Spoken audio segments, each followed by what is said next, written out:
So, how was your journey from being a student to an award-winning chef? Time and time again and perfecting the flavors. It's not It the comes sweat. down. There is, let's not say it's a sweat. For any budding entrepreneur who wants to have a fine dine in Goa, how much should they have in their pocket? So you have to decide what works for you. So for me, it's always been that quality, consistency will first take precedence. So for me, that's first in the thing. Be true to who you are always and work hard. You can't reach anywhere without working hard. That's what I tell chefs.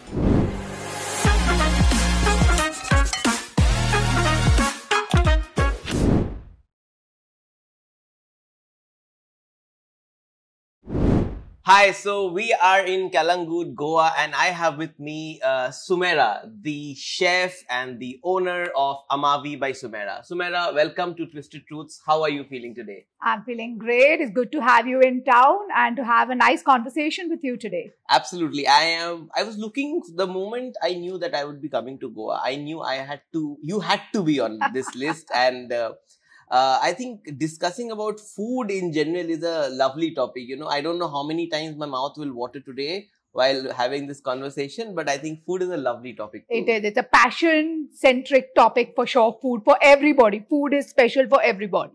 So, what brought you into this journey of culinary arts?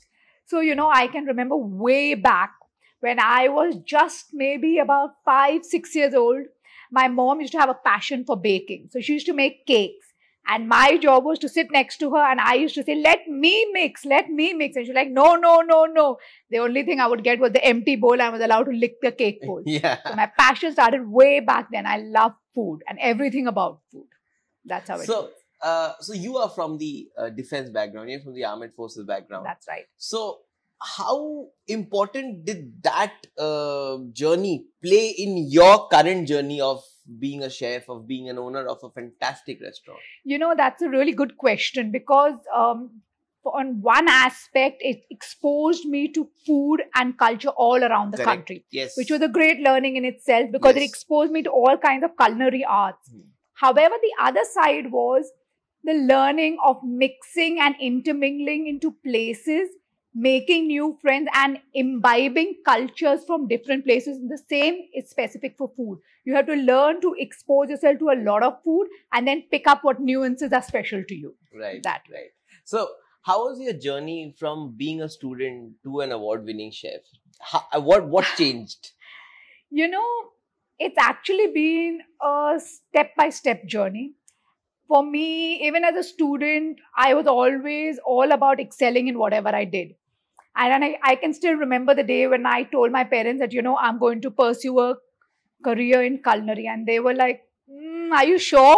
Because even in those days in the hotel industry, there weren't too many women. So when I chose into and moved into that career, for me, it was I must excel in it and I must make a name for myself. So it's been a fun journey right through. So what inspired the creation of Amavi and what does Amavi mean? That's a good one. So Amavi technically is a Latin word. It means loved. So our basic tagline is Vini Vidi Amavi. It's a take from Julius Caesar's Vidi Vini Vici, which means we came, we saw, we conquered. For us it is we came, we saw and we loved. And that's what I want my guests to walk away with. Right. So that's how it is. So how long have you been attached with this food industry, not just Amavi, but with the food industry, right? Since we want to count your college days, and how do you keep evolving every day? Because there are so many trends which keep happening in the industry, in the market. There are new dishes which are launched. There are so many cuisines, and sometimes we also see weird mixing happening. So how many years has passed and how do you evolve every day? So, I've been in the industry, technically if I start from my college days, I've been in the industry right from 93. So luckily for us, technology is here to stay, which means that at one stage, you could only learn from the old masters and that too they'd keep their secrets. तुमको सीखना है तो 20 साल निकालना पड़ेगा kitchen में, those were the days when you had to learn it that way. But times have evolved, YouTube is there. I think that it's wonderful how content is now generated by so many chefs, even great chefs, budding chefs. Everybody has something different to impart to this industry, you know. So it's good to see not only well-renowned chefs, but even young chefs coming up with ideas, or even people coming up with ideas. Housewives, you know, you can even learn from a housewife. There's nothing to say that you don't learn from any particular person. The idea is to keep yourself, your eyes open, to keep evolving and to keep seeing new trends and incorporating it in the way you understand them. That's the way I look at it. So coming to that housewife homemaker thing, so of late we see so many homemakers, and then in the villages there are these people who have suddenly become YouTube stars. Absolutely. They have millions of subscribers on their channel, and they are cooking the very basic food that is called, you know, village food, basic chicken curry or basic vegetable something. So how do you feel when you see that you're a award-winning chef, you've been the #1 chef in Goa for God knows how many years, and then you see someone who's so basic, who's come from the ground level, has 21 million subscribers and so many. So how do you feel that? So, you know, actually, I think that each person who's got to that level is inspirational in their own way. Think back to you and me, okay? You go to the fanciest of restaurants and eat great meals and enjoy it. At the same time, don't you enjoy your pani puri from a particular guy who just does just the pani puri? So you've got to pay respect, I feel, to even a single dish which is produced by whether it's a person in the village or whether it's a man on the road making that pani puri. But you'll go to him for his pani puri, or you'll go for the aloo tikki chaat. I don't think a fine dine restaurant or even a restaurant in particular can do the same thing. Absolutely. So, you know, food, like I say, is personal to all. There is no strata of society which for who food is not special. Right. So everything is an amalgamation of things. You know, they have their place, you have your place, and each person must involve and have their own group. That's important. So what do you think, as you say, you mentioned pani puri. So what do you think this street side के जो पानी पूरी वाले होते हैं, जो गोलगप्पा वाले होते हैं, जो फुचका वाले होते हैं, वो लोग के अंदर ऐसा क्या जादू होता है? अब वो अलग अलग जादू, हमको भी दिल्ली वैली में हम लोग ने एक जादू देखा था, तो वो जादू क्या होता है कि वो खाना इतना टेस्टी बन लगने लगता है? I don't think it's jadoo. It's, you know, it's basically doing that same craft time and time again and perfecting the flavors. It's not the sweat. Down. There is, let's not say it's the sweat. Let's not say it's the dirty water. Okay. No, it is perfecting your craft and doing it and getting the flavor profile absolutely right. I'm not going to put it down to anything else. Okay, so what is your favorite cuisine? Like, if I have to, like, I'm sure a lot of people would want to know what is your favorite cuisine, both to eat and to cook. That's what I was just going to tell you. So there's two different nuances. You know, one is to cook and one is to eat. So I think in terms of cooking, I love to cook what I say meats on a grill. Okay. So I love to cook meat to the extent that I learn to respect the meat. I don't overcook the meat. I don't undercook the meat. I get it juicy, tender, flavor profile to whatever. So I love doing that. You know, I love cooking different kinds of things on a grill. What do I love to eat? You know, I think as a chef, surprisingly, there's nothing I don't like to eat. I love food.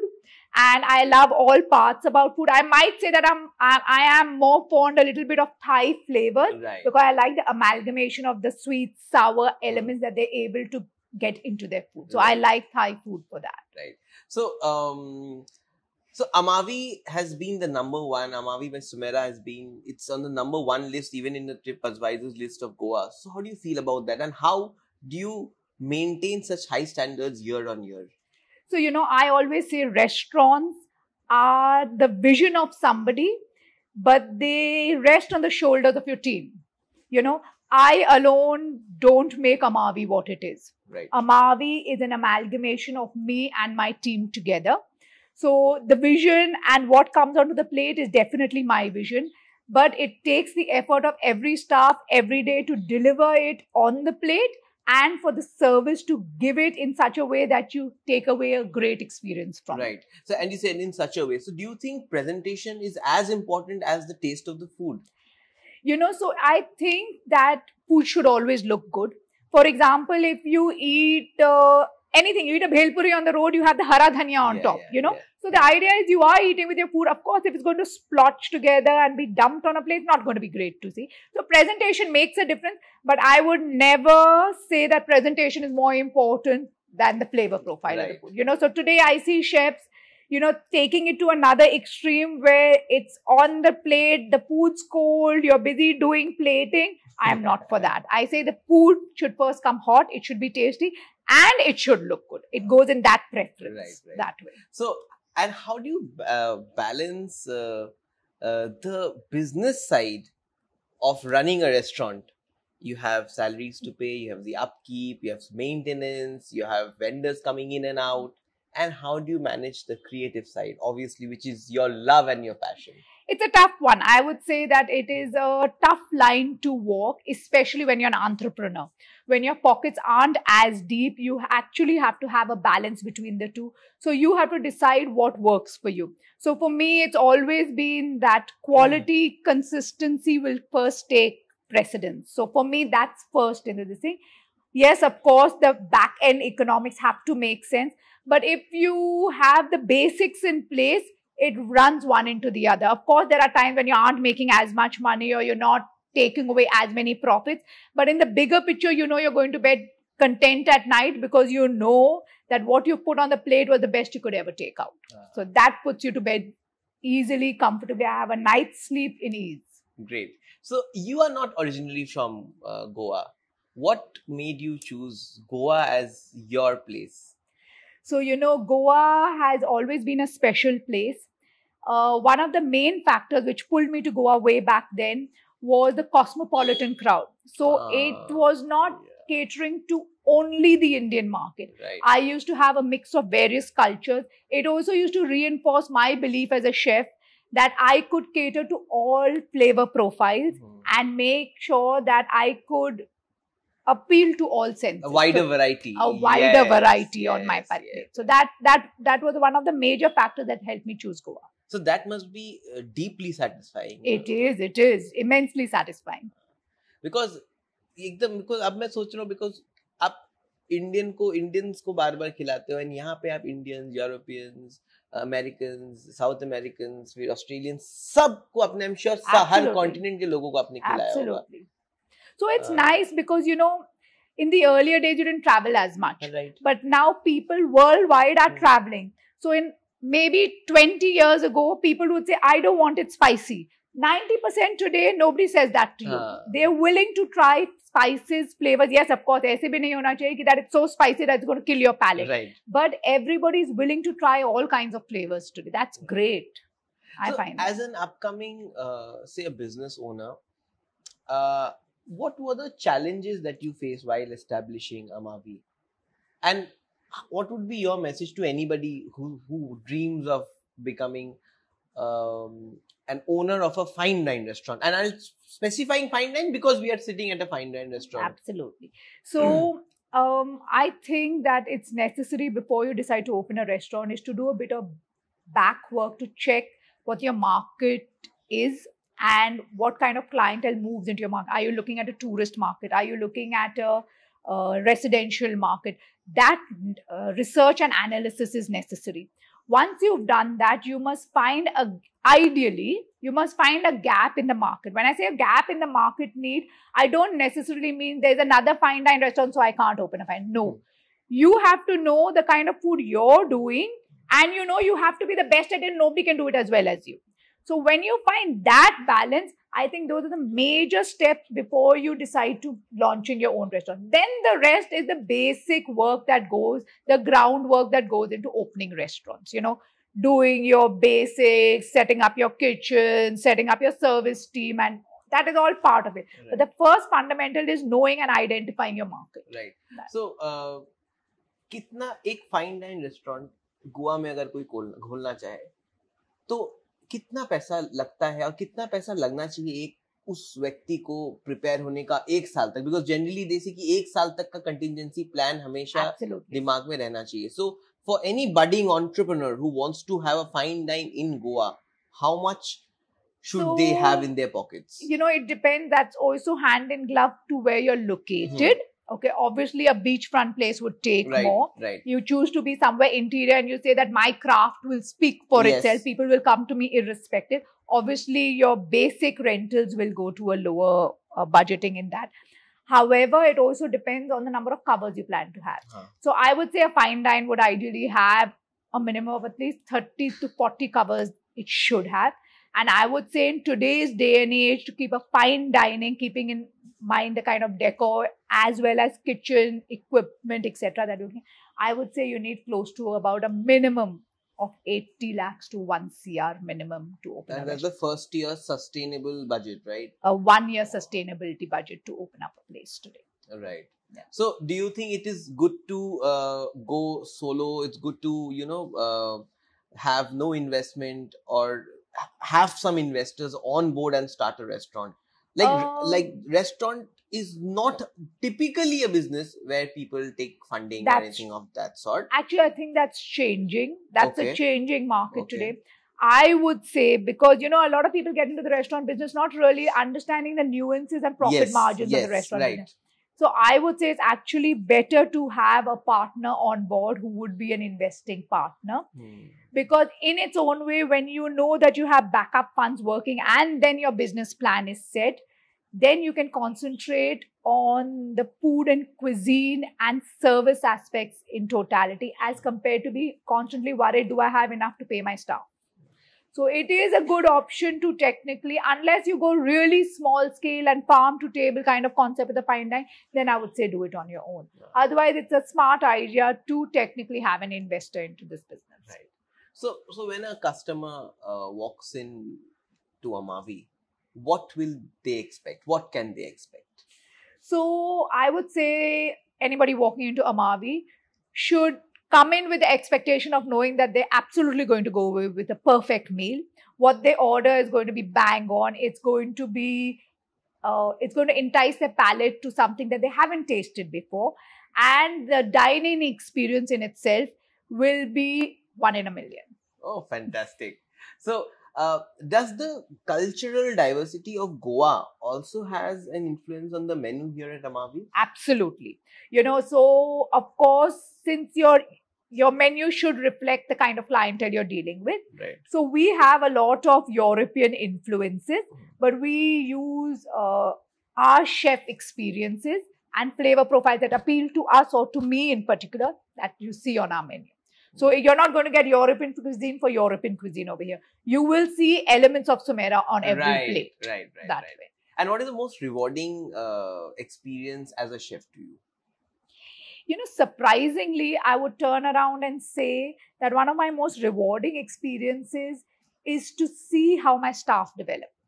When I can take somebody with no culinary experience and in a period of 2.5 years, when I see them master the area of the kitchen, I feel that I'm doing the right thing, because if they have learned how to do the right thing, they could have only been taught by the right person. So Right. for me, that is an experience, because then I know that my guests are taken care of in every way.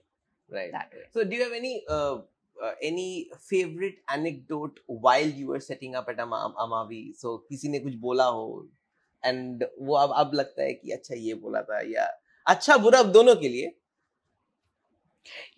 I'll tell you something really funny. So when we were setting up Amavi, the idea while we were doing it that our flooring was supposed to be a polished cement floor. Right. Okay. It was supposed to be a polished concrete floor. So we were all ready, almost ready. We were just finishing our flooring and our floor just wouldn't get polished. We worked on it and worked, and I got the contractor and he was doing it and doing it and doing it. Hua hi nahi. Till eventually I was at despair. I'm like, I want to open, I'm set up, but my floor is just not ready. Till eventually, my hubby knocked me on my shoulder and he says, do you think people are coming to see the floor in your restaurant? I don't think so. They're coming to see your plate. So forget about it. Let's just paint our floors. Forget it. Polished concrete floor, jaye bhaad mein. We're just here to take out great food. Forget about everything else. And I still remember we painted our floors and opened up, and we still have those same speckled floors of ours. I say, look at our plates, forget about everything else. Oh, fantastic. So, do you anytime feel the pressure that you have to always come number 1 or top 5 or be the number 1 chef year on year? I think yes. I think when you set high standards for yourself, it sets a precedent for your team also to know that they can only take out the best. So yes, I believe that I have the pressure to always exceed my own expectations. So of course those labels make a difference. अच्छा, कभी ऐसा हुआ है कि आप खाना बन गया है, अब खाना डालने जा रहे हो, गिर गया? होता है, बहुत बार होता है. तब क्या करते हो फिर? गेस्ट को बाहर जाके बोलना पड़ता है, I am so sorry, the soufflé just fell over in the oven. You'll have to wait another 20 minutes for another one. Kya kare? That's life. There's nothing you can, if something's fallen on the ground, you can't serve it, right? And you also have to be truthful to your guest. Right. It's not that you can say, theek hai, pani mein dho ke nikal. You can't do that, right? So you be truthful to your guest. If your guest is coming and is come believing and coming in for what you are going to give him on the plate, you have to say, I messed up. I'm sorry. Will you wait another 20 minutes? And you will see 90% of the time they'll say they'll wait. That's life. बहुत बार ऐसा हुआ है ना कि मतलब मेरे साथ भी ऐसा हुआ है कि मैं कहीं गया हूँ and it's very to err is human, you know. Yes, absolutely. So कभी कुछ बोला हो, अब शायद वो भूल गए हो या बनाना नहीं स्टार्ट किया, हो ही सकता है. Yes. But majority of the places they don't come and say. They're like हो रहा है. वो सच्चाई नहीं, जैसे आपने बोला कि आप आके बोल देते हो गेस्ट को, तो ये क्यों नहीं वो लोग सच बोलते हैं? I think it's little bit कि अगर it's something which can get cooked in 5 minutes again, तो अभी आ रहा है, 5 minutes का फर्क नहीं पड़ने वाला है. So I think it's a decision called by a chef in the kitchen to decide how long more is it going to take to come out. One is you have to see, are you going to lose money over it? Or the other way you have to look at it is, I'd rather lose money over it but be truthful to my guests. So it's a gamble. Which one would you choose? I would always choose to tell the guest. I prefer, because also we're a kind of a restaurant which is a fine dine, right? We don't just abhi utha ke exactly. So it takes time. So we don't have that privilege of saying, ठीक है 5 minute में निकाल लेंगे. We don't have that privilege. अच्छा, कोई अगर fine dine restaurant जा रहा हो तो आइडियली मतलब as humans we are impatient, especially जब खाने की जगह आता है लगता है कब खाना है, दूसरे के टेबल में हम लोग देखते रहते हैं. तो कोई अगर फाइन डाइन रेस्टोरेंट में घुस रहा है तो how much time should they be mentally prepared कि इतना I should wait? एक certain time क्या होता है? Yeah, so I think it depends again on the fine dine. Okay, for example, if you go to an Indian fine dine, generally in an Indian fine dine, it doesn't get cooked to order. क्योंकि Indian fine dine में gravies वगैरह ऐसा नहीं, chicken curry पका रहे हैं, last minute chicken curry तो नहीं पकाते. So it depends on the specific. But if you go to a fine dine which is a meat centric where you cook meats to order, it generally will take about 20-25 minutes for your main course to come out. तो that's why we are very smart. हम लोग थोड़ा कुछ complimentary दे देते, थोड़ा एक कुछ खा लो पहले. Your food's on the way that way. So you are whetting their appetite and building up their appetite for better things to come. Right. What is the strangest food combination you've ever tried? I tried something, and I'll tell you, it was way back. You know, when I was a culinary student, and somebody said, you know what? I've heard that we do somebody does some chicken halwa. Okay. So I was a student, I was learning, right? So I said, I will try this, and I tried it. And that is the day I promised myself that I would never do nonsense in the name of trying something new. Right. I mean, there are some strange combinations out there, and I think sometimes that's only to get eyeballs. I don't think real chefs work like that. नहीं, मैंने recently अभी देखा था, sorry to cut you, कि बिरयानी में Nutella डाल के खा रहे थे. So कभी ऐसा सोचा है करने? I don't think it'll be. I can think of South Indian pongal, chawal ke saath meetha. You know, you have various versions of rice. But biryani, I mean, sometimes you never know. You can be surprised. Sometimes you think flavor profiles which don't work. I won't say no to that. But I don't think you should do it just for the naam ki chalo kuch alag karna hi hai to karo. I don't believe in that. Definitely not. So, have you ever had a ratatouille moment in the kitchen? कभी mouse आ गया हो, घुस गया हो ऐसा? Not me. Thank God. So, if you have to eat just one meal for the rest of your life, what would that be? One dish. You know, I'll say there are many dishes. I can, obviously being of Indian origin, I can say something as simple as a chawal dal can keep me happy. Simple tadka dal and rice can keep me really happy. But if I have to appeal to my culinary and my chef senses, I think one of the most succulent things for me and one of the things which really, really appeal to me is a duck breast. You know, it's it's not something which is a regular of the meal thing, but the cooking of that dish and then the way it satisfies flavor profiles in your mouth in terms of juiciness, content, the fat, the crispiness. For me, I would say a duck breast cooked well is भूख the लगने one. लग रहा है. Oh God, मेरे को पता था ऐसे ही होने वाला है. So and suppose you're stranded on an island, and I tell you, I give you just one kitchen tool. What would that be? Of course, a knife. A knife is all you need. So then you can cook something up out there. You have your knife, you can start from there and then you work with different. You might have a kela ka patta and be able to do something on a kela ka patta or a nariyal ka the rest will work in tandem. So what is the funniest thing that has ever happened to you inside the kitchen? You mean when I slipped and fell down? That could be one of the funniest ones. Sure. It's happened. I think 90% of chefs have some stage fallen in their kitchen. The heat of the kitchen, order nikalos, there's pressure all around. Somebody at some stage is tripped in their kitchen for sure. And you have the rest of the team sitting and laughing away as you're like, Utho, chalo, khana nikalo. That's how it is. Have you ever lost your cool inside the kitchen? I'm sure you have. Many times. I think especially, different people have different ways of working. Yeah. So I do. When perfection doesn't come to my plate, it bothers me. And I can give a leeway for 1 or 2 times for my team. I might turn a blind eye once and tell them correct it. I might tell them second time. The third time it indicates laziness to me. And I can lose my temper. That's life. If you had to invite 3 famous people for dinner at Amavi, whom would they be? That's a tough one.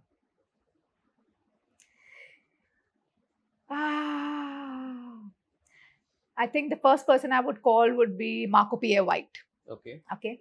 Only because I find him as a chef he started his career, he started getting into Michelin stars and all that. And then he rejected it. He said, this is going over the top. I want to do good food. So respect for that. Okay. Where food plays precedence over ghas, food, scrap and plating nonsense on your plate. First is that. I would think the second person who I would like to invite and I hold in very good stead would be my parents, because they are the foundation of where I am today, where I am. And the third one would probably be somebody of Indian standing who would also eat meat. Unfortunately, it can't be Modi. Somebody, maybe Rahul Gandhi to my restaurant. I have a lot of respect for where our country is heading today, where it can head today. And I believe we all should be active citizens to reach out to where we should be. So I would say I'd like to call him to my restaurant. So has it ever happened to you that you're about to cook a dish or you're cooking something and you forgot that particular ingredient and later it's been served and वो पता है ये तो मैं डालना भूल गई, ऐसा कभी ऐसा हुआ या आपकी टीम के साथ कभी ऐसा हुआ होगा? I think we don't really see that it's happening because technically speaking, our food is 90%. We are particular about, my guideline is food has to be tasted before it goes out. We are very particular. We'll always have spoons in our pockets. We have warm water on the side and every dish in our restaurant is tasted before it gets out because it's cooked to order. So it's not something that you've cooked and, Yes. For us, the chances of this happening is next to none. Right. So any funny or very memorable incident that has happened with the guests who have come here and that has really left a mark? May not be funny, maybe very inspiring or happy. Actually, I can actually say a story which happened, which actually shook me to my core. So this was, I think, after Delta. So COVID was on, Delta was done, finished. We had finished the main upswing of Delta, etc. And things were beginning to veer back to normal. And I remember that it was December. And I had a table of 8 people, a lovely batch of people, a family which came in. And, they had a lovely meal. They asked me to cook something in particular. And I said, they asked me for a meat to be cooked in a particular way. And I said, I don't generally recommend the meat to be cooked that way. I would say that it's better eaten medium. So he said, you know what? I like it cooked that way. Cook it for me and I'll surprise you. So when somebody has so much gumption about what they're saying, I believe that you can always learn. So I said, you know what, I'm going to cook it your way and let's give it a shot. Because according to me and my chef sensibilities, I didn't think it would work. It worked. I tasted it. It was phenomenal. I gave it to the guest. The guest he said, thank you so much for taking care and etc. etc. So they had a great meal. They left the restaurant that day. 2 nights later, the next night, so in the next evening, I got a call and it was from a number I didn't know because very often I handle reservations. So this person called me up to say, I wonder if you remember that we came with our family and my dad had dinner with you 2 nights ago. I said, yes, I do remember. And then we talked about what he had interacted. He said, I wanted to let you know that my dad passed away. And the last meal he had was the meal with you. And I said, oh my God. I was like, oh my God. So she said, no, he had such a happy meal. You gave him exactly what he wanted. He had a fatal heart attack after that, but he went so happy. He had the best meal of his life as he went away. That gave me goosebumps, and I realized that food is so particular for everybody. It brings families together and there's always space to learn. You never know where you might learn something inspiring from the next person. The person went away, but he taught me something in the bargain. That Fantastic. I think we all live for such moments. Absolutely. Absolutely.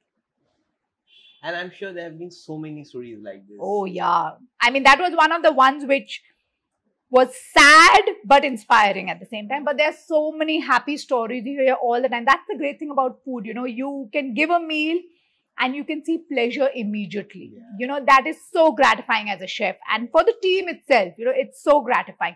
I think that's one of the reasons why you might choose to take this profession as compared to professions which can really fill up your pockets. This is one of those professions which gives you instant gratification. If you've done a good job, you've done a good job. It's one of those things. Yeah. So, if you were talking about learning, so suppose if you had to switch your job with one of your team members, okay, so whose job would you take and why? I don't know if I can really say that I can switch with any of my team members because anything my team members done, I've done before. Okay. So it's one of those things that I would say in some other profession maybe, but in my team itself, any job they've done, I've done before. So I have been in all those role plays, whether it has also been cleaning loos. When we start in our career, you have to learn to do everything. That's part of it. So you've also been aboard the cruise, right? That's right. So has there ever been a moment where something was lost in translation because there are so many people from various parts of the world? Many times. I used to have a cook from Jamaica, and I remember the next day we had a function. There was a 80-pack some special dinner. About the cruise? In the cruise. Okay. So there was an 80-packs dinner where they had booked one of the rooms, etc. And I told this Jamaican cook to cook me small bread rolls, which were shaped in the shape of an 8. Unfortunately, he understood something else. I had the next morning some sweet little petit pois, which were in the number of 8. And it was supposed to be for going along with the soup. And that's part of it. That's how it is. You learn to work with different cultures and different nationalities. That's how it is. So, what's next for Amavi? So what's next for Amavi is we are now learning to evolve our menus. We see the market is changing. We are now hoping to get into some Indian-centric dishes which vibe with Indians on a different aspect and helps us evolve and grow as a team. Right. Are you planning to expand to other Indian cities? We would love to expand. We are looking at Bombay and Pune as areas to move into. We are also at the same time looking at a beachside location because we want to move into Amavi by the day.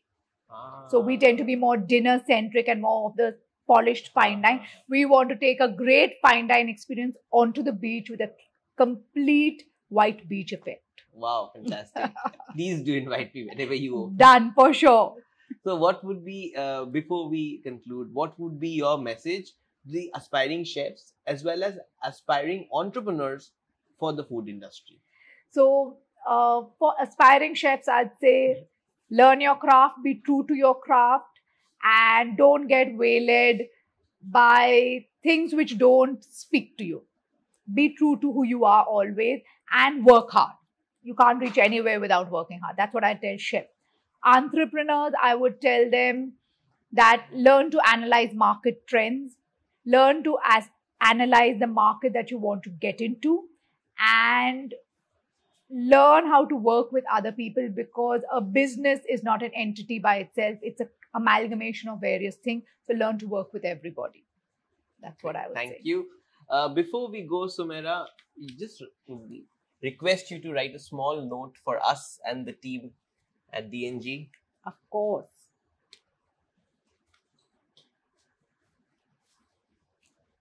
My handwriting is a bit Doctorish, as they say, without generalizing. Sorry, doctors.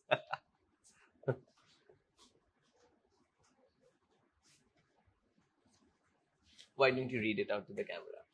Keep cooking and keep smiling. There Thank you go. so much, Sumera, Absolute for giving pleasure. us time. It was a pleasure talking to you, and I hope to see you again soon. Thank you so much. It's been a joy to talk about it today. And let's see what in future for Amavi. Absolutely. Thank you so much. Take Thank care. you. Thank you, guys.